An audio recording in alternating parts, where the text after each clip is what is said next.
Our passion didn't start with the mouth. It started with people, with the well-being of the profession. And if you're like me, maybe a little bit of your nerdiness and all things tech too. We all want to love what we do, but the truth is burnout, people problems, and glass ceilings can keep us from doing what we set out to do. So let's get back to the heart of connection. Welcome to the Dental Handoff. This show is about passing you the knowledge, the habits, the systems, and the strategies to lead your teams, lean on your tech, and listen to your gut while you take care of people and truly the overall health of our communities. Let's stop using the wrong end of the toothbrush, y'all. My name is Dr. Kelly Tanner. Oh, and uniquely, I'm a dental hygienist too. You can consider me a guru in the dental and leadership industry. With over 3 decades of experience, my goal is to take you to the next level by empowering growth, perspective, and confidence. By identifying the gaps, recognizing the plaque, and extracting the truth with the other experts in the field. I'll share their stories, empower you to own yours, and elevate your passion in the process. So have a seat in the chair, put on your bib, and let's get to work. Welcome to the Dental Handoff. I am Dr. Kelly Tanner, your hostess, and today I have with me my new BFF IRL, Jennifer Turner. Jennifer, it is a honest and sincere delight to have you on the show today. Welcome. Kelly, thank you so much. It's a delight. I follow you. I watch what you're doing. You're on fire, and we just instantly connected. So thank you so much for having me as a guest here today. Yeah, when I see that, I see you all over social media, and I know that you and I were doing the Bicuspid, we Dr. Bicuspid Awards. I was like, I have to know her. Like, why don't I know her better? So here we are. We get to learn about your journey, and we always start with, and you're in Canada too, so it's not like our paths cross a whole lot. So I'm excited to get to know more about you and what you're up to. Why dental hygiene for you? Did it choose you? Did you choose it? Thank you. Well, I wish I had, one of those stories where you could say you knew you were lying in your bed as a little girl and you thought that you knew exactly what you were going to do when you grew up. But that is not the case. I did fall in love with dental hygiene, the healthcare realm, not by choice, but I was so fortunate that I received the gift of life. So many years ago, I was hit head on by a drunk driver and by a Volkswagen minibus, and it instantly knocked me into a coma, set me back a few years for, living life. So my parents were told that they needed to go ahead and plan my funeral because I was not going to make it. So the good news is I don't remember anything. So I don't really have a feeling, because when you can't remember anything, you don't know. Believe it or not, I didn't know how to brush my teeth. I didn't know how to wash my hair. I had home care, babysitters, couldn't be left alone. But when I did get better, I had the most amazing healthcare team surrounded from speech pathologists, occupational therapists, a psychologist, you name it, I had that team. And those individuals were a gift to me. And I realized that serving others was the reason that that was not the end of my life. And so not necessarily did I see a dental hygienist in the hospital, but that most dental hygienists you meet are awesome, right? There's that gift, there's that nurturing. And so I ended up in dental hygiene because of healthcare, but I also didn't get accepted on the first try for x-ray technician. So I landed into dental and have never in a million years imagined what an awesome and wonderful career I would have. Wow. That is just a heart-touching story. And I think too, we realize, or sometimes maybe we don't realize how much we do touch people's lives in what we do, and the day-to-day things that we see as normal, just going through the motions of how much we affect and create that ripple effect in people's lives. Do you feel that too? Every day, Kelly, I watch to see, do people actively listen, or are they listening to respond right away? Do they cut people off? And I think in dental, for all of us, we know that everyone has a story. So just because they come in looking good, maybe they were up all night, maybe they're not feeling well, maybe there's financial burden. And so just remembering that everyone has a story is a friendly reminder that, we're all human beings, and it's just really being kind first, making sure we're all okay. And then, of course, our businesses need to continue on, but we're people first. Absolutely. So after you became a hygienist, what was your path? What did you do next? Were you in clinical for a while, or what'd you do? I sure was. And I make this joke often, Kelly. I'm a Gemini, so I thrive on change. Mm. I was so grateful for my initial clinical path. I worked in a really large dental practice and I worked in a really small one. So you got the best of both worlds. Early on in my career, I knew that I loved clinical. I loved taking care of patients, worked with some amazing dentists, dental assistants, dental hygienists, but I wanted to take a leap of faith and I got into education. Mm. And so I taught at my alma mater, which was amazing.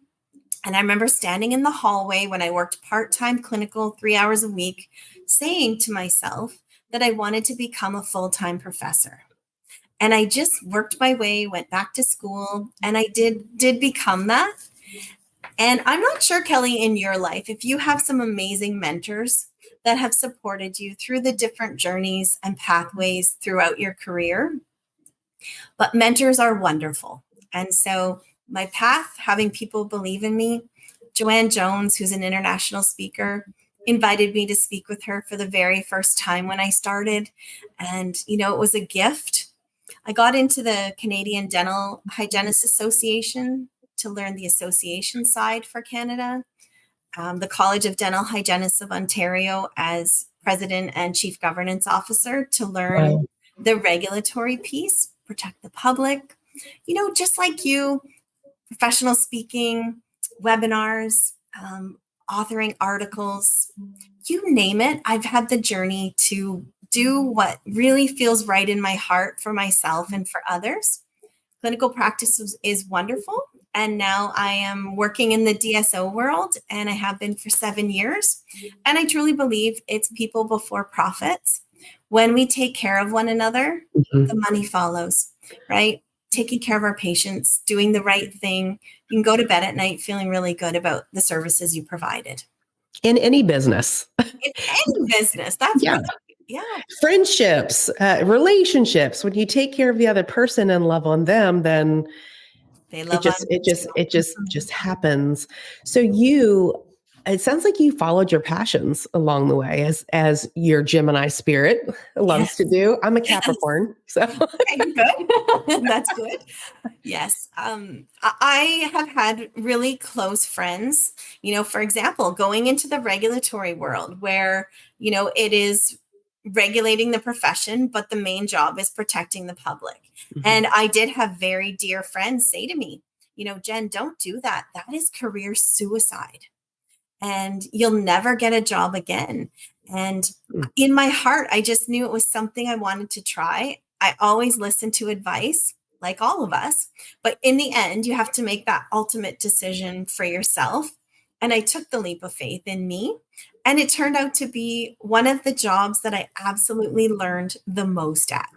And so, you do have to believe in yourself and go for it. We don't want to live life with regrets, right? I should have done that. I Yeah. wish I would have done that. So it's a great thing. And I think that you bring up a really good point in that while it's good to get advice and input if you're talking to someone, because obviously you're talking to and speaking with your trusted advisors and mentors. And I've heard that exact same thing where it's suicide. It's going to set you career suicide. It's going to set you back. It's going to do this. It's like, but it's what I want to do. It's truly, I feel like this is the right thing to do. And that will always be there. They're not mutually exclusive. You can come back to that, right? You sure can. And, as a dental hygienist, we're lucky. We're fortunate because we've created that path for ourselves that we always have clinical practice. We can Yeah. always go back. sharpen your skills, head back into the operatory, take care of others. So that was always my safety net, that I knew I could, but I wanted to believe in myself and just try those things, so that I didn't think 20 years later, I should have done that, but I was too scared. So, Jen, with the passion that you're talking about and that you clearly exude, what I'm hearing from you is that you don't have to choose between this or that, right? I really feel like some people think that if I go this direction, this will never be over here for me to come back to. And what is your thought on that? Oh, Kelly, I absolutely agree, because, most people, most dental hygienists, team members, they don't like change. So they want safety and secure, but it's okay to, be in your position. And maybe what you want to do is you want to start writing some articles. So you get your feet wet. Then you find a study club where you could start speaking at, if that's your passion. So you don't have to leave your main, how you're earning your income. But I strongly believe, and Kelly, I think you and I are on the same page. Get out there, Yeah. network, meet amazing people. LinkedIn is a wonderful way to meet new friends. I always look, and I got to meet you, Kelly. Strive for those that are doing something that you want to do, and most people are friendly and give their time. Come prepared, have questions, but believe in yourself. Take that leap of faith, because you can always go back to doing what you were before, need be. But if you don't go ahead and do what it keeps you up at night and makes you passionate, then you're probably going to regret that you never took that leap of faith. Yeah. No regrets, right? No regrets. No. No, don't live with regrets. And what I think that I remember clearly, I don't remember how long ago this was, but people would say, Kelly, what are you doing? I thought you were doing this, or I thought you were doing that. And it's like, I'm doing all of it. And they couldn't conceptualize that I just wasn't one thing and didn't just live in that title. And I think that we go through somewhat of an identity crisis in some ways, because we are multidimensional people and we can do anything we want. So Love it. I love the thought, and it sounds like you are too, Jen. Don't limit yourself. Never, never. The sky is the limit. And even though you're scared, but if you're up in the night and you're so excited about an idea, go try it, right? It has to be rational, and you have to be, think it through and talk with a trusted colleague, a loved one. You need to make sure it's good, but just don't live with regrets. We have one life to live, and we have so much to give. All of us have a story, and, go for it. That's how I feel always. Go for it. Yeah. Do you feel like you had at some point an identity crisis of when you were making that decision to kind of branch off to take that job, when someone said, hey, if you do this, this is not a good idea. Do you feel like, who am I? Did you have to have that conversation with yourself? I did, and I couldn't sit here with you, Kelly, and say I wasn't darn scared to do it, because I was. But that said to me, hey, Jen, lots of times I'll share with friends or, new friends that I just met when they're asking for advice. And I'll say, but you don't want to wonder 20 years down the road. And I said to myself, I have to take my own advice, because how can you say it to others and then not do it for yourself, right? So take your own advice. Exactly. Take So your own powerful. advice. It's it wasn't easy, but I thought to myself, yes. And so I never looked back. I was so proud of myself. And those friends that said to me, Jen, it's career suicide, said, I'm so proud of you. You were a pioneer to try it out, even when we thought it was wrong.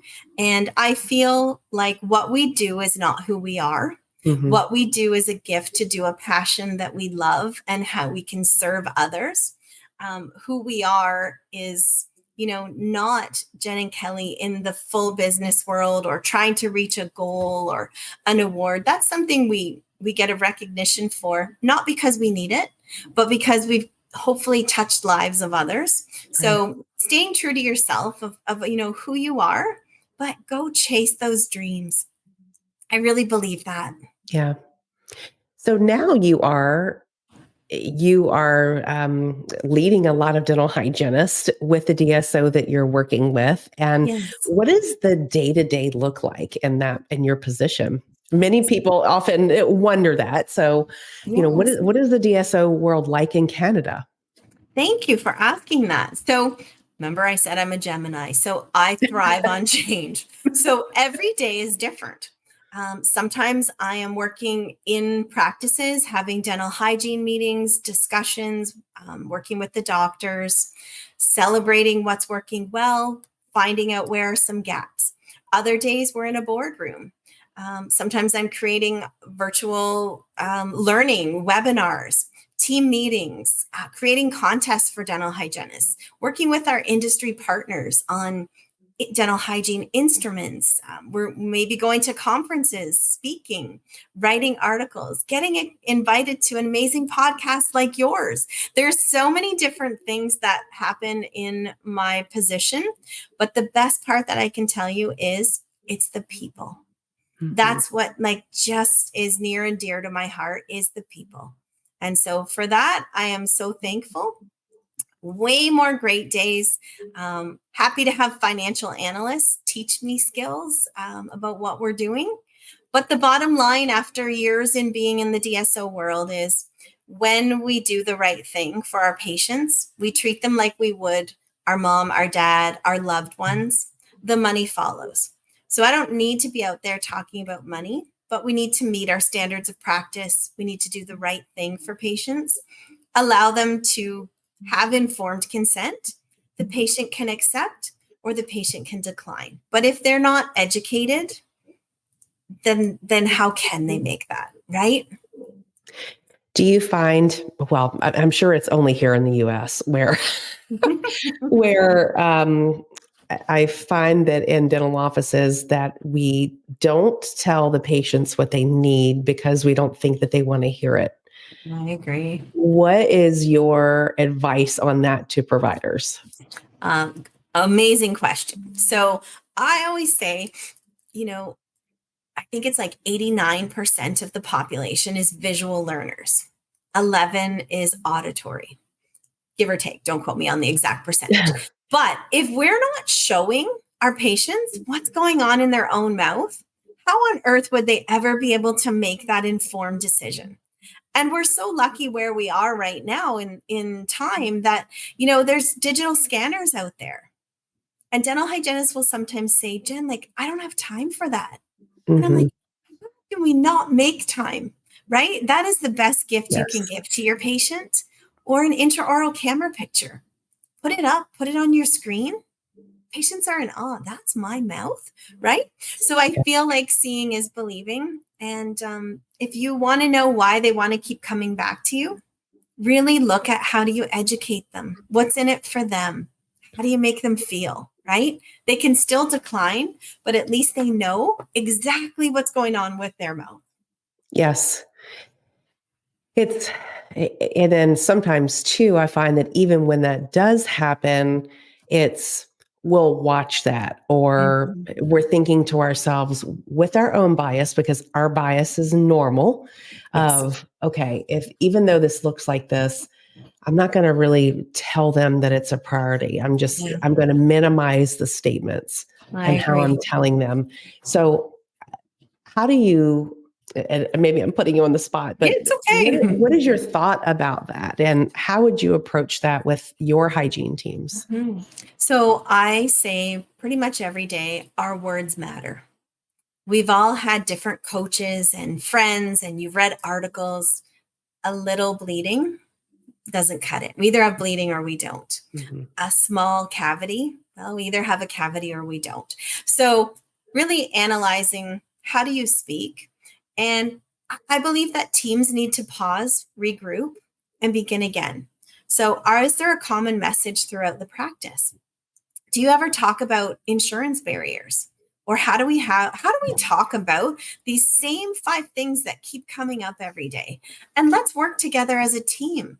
So you don't need to be robots and be like, hold a piece of paper and have the same message. Right. But if you haven't talked about it, how do you expect it to be successful for the patients?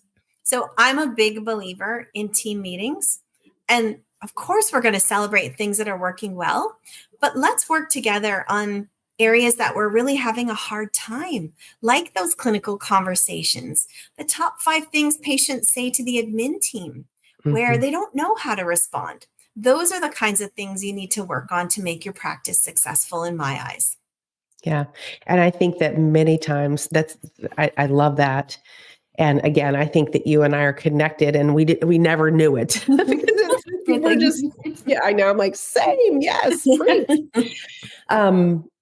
What I realize that happens a lot of times is that when we're speaking, we don't even realize that we're saying you have a little bit of bleeding with those minimizing statements. And so what I recommend to clinicians is record yourself speaking. Yes. Put a audio recorder in the operatory with you so you can hear yourself and what you're saying, and then go back and start to self-edit those statements and be more mindful of it.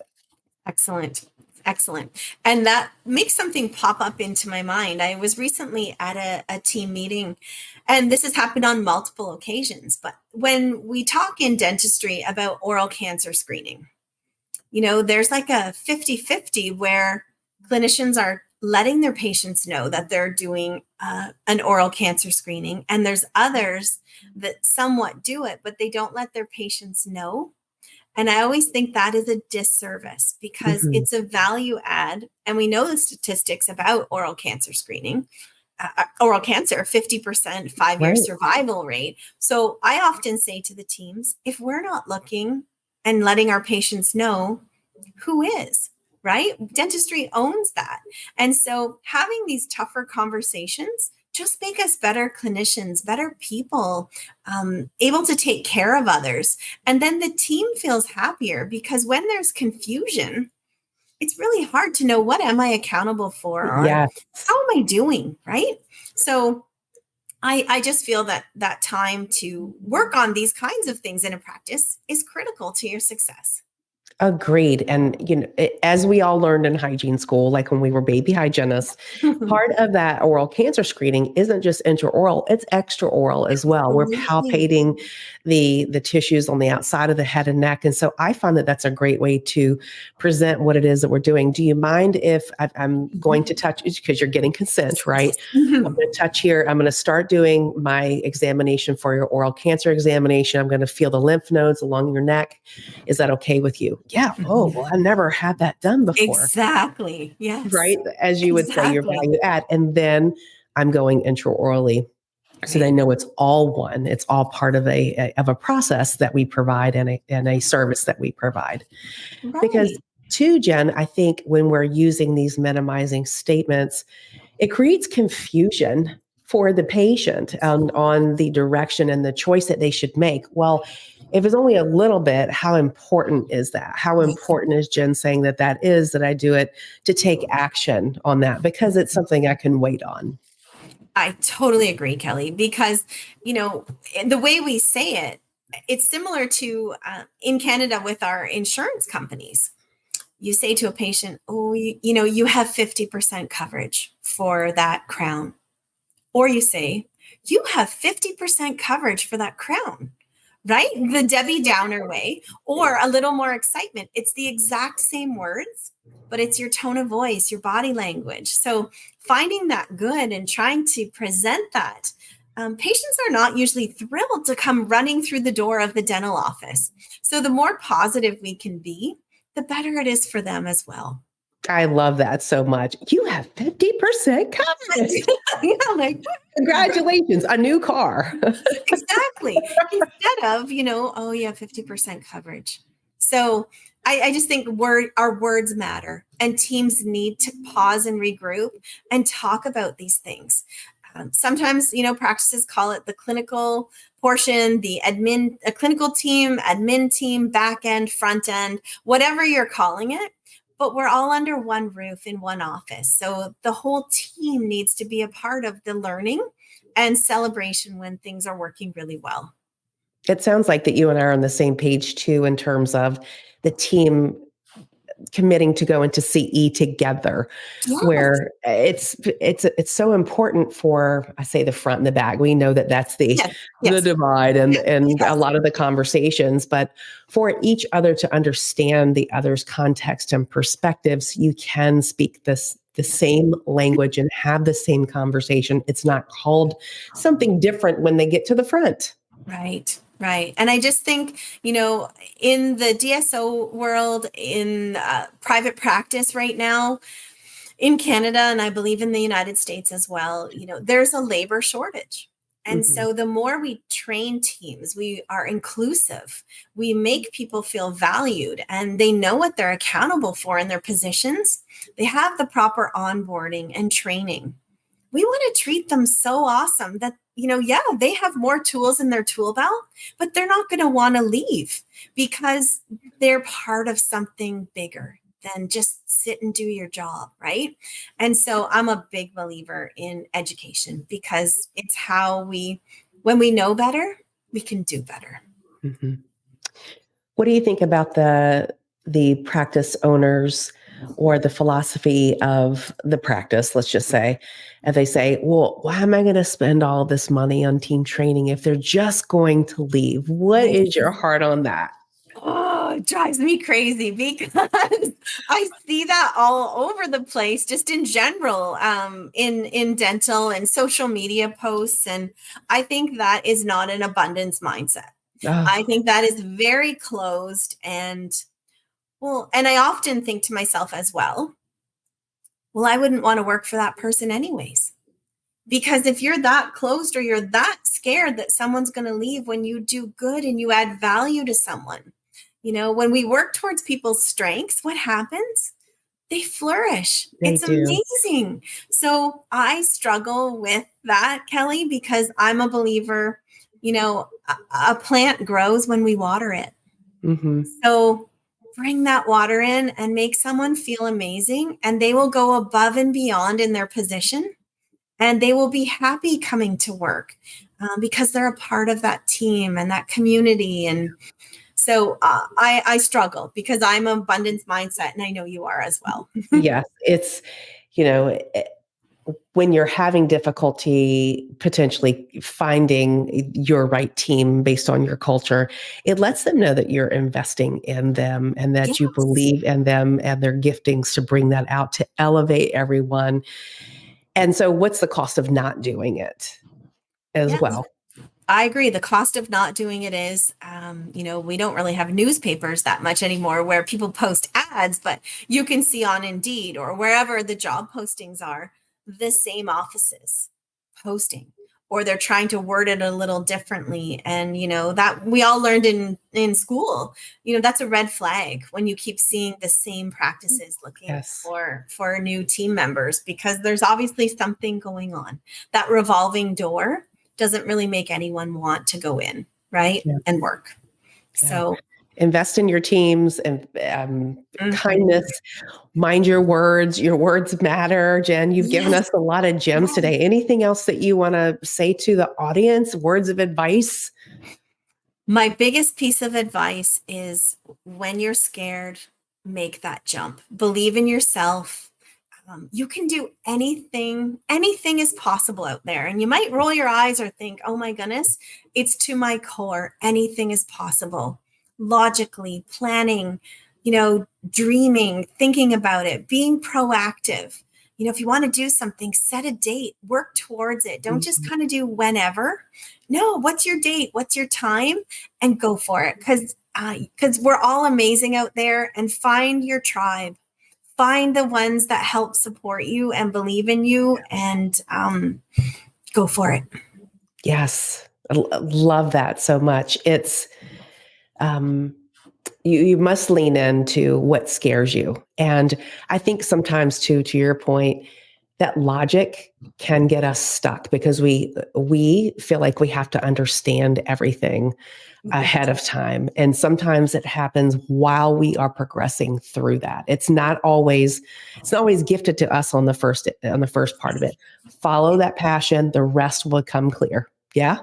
I totally agree. and shut your thinker off sometimes because we can be the hardest critic on ourselves. Yes. So logically make a plan and believe in yourself, right? Yes. Jen, thank you so much for being on the show today. I'm just honored to get to have you on and spend some time with you. Thank you so much, Kelly. I really appreciate you and everything you're doing for the industry, and keep going. You're on fire. Thank you. So are you. Your hats. So for anyone who wants to get in touch with Jen, her contact information is in the show notes. And you guys know that I always ask the favor to go on over to Apple, give a 5-star rating. Even Jen agrees that it should be a 5-star rating, right, Jen? Thank 5-star. you. And then go on over to YouTube, like, subscribe, and share. Thank you all for what you do for our communities and the public we serve. I'll see you next time, my friends, with love. Take care.